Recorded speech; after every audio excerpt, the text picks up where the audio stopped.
তোমরা কেমন আছো? তো দেখো আজকে বানাবো ইলিশের পাতুরি। তো এই যে সর্ষে লঙ্কা বেটে রেখেছিলাম সেটা দিয়ে দিলাম। তো দিয়ে দিচ্ছি স্বাদ মতন লবণ, হলুদ দিয়ে দিলাম,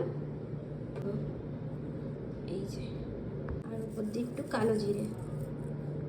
তো সব কিছু দেওয়া কমপ্লিট। এই যে মেখে নিচ্ছি। হচ্ছে সর্ষের তেল তৈরি করতে হবে, তার জন্য এটা তো লাগবেই কলা পাতা। কলা পাতাটা একটু সেঁকে নিচ্ছি। তো এই যে এখানে কলা পাতা সেঁকা কমপ্লিট। এই যে এখানে মাছ দিয়ে দেব, মাছটা দিয়ে একটা কাঁচা লঙ্কা দেব, দিয়ে এটাকে এরকম করে মুড়িয়ে,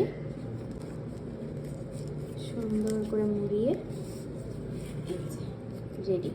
এটাকে এবার টুথপিক দিয়ে করলেও হয়, আবার বেঁধে নিলেও হয়। তো আমি বেঁধে নেব। তো এই যে আমি বেঁধে নিয়েছি এরকম করে। তো একে একে সবকটা এরকম করে বেঁধে নেব। এই যে কড়াইতে দিয়ে দিচ্ছি, দিয়ে সেঁকে সেঁকে তারপরে দুপাশ ভালো করে পুড়িয়ে পুড়িয়ে তারপরে নামাবো। তো এই যে পাতুরি এখানে নেমে গেছে। তো এই যে খোলা হচ্ছে। সুতোটা পুড়ে গেছে। দেখে তো মনে হচ্ছে ভালোই হবে। ওয়াও, একদম ওয়াও।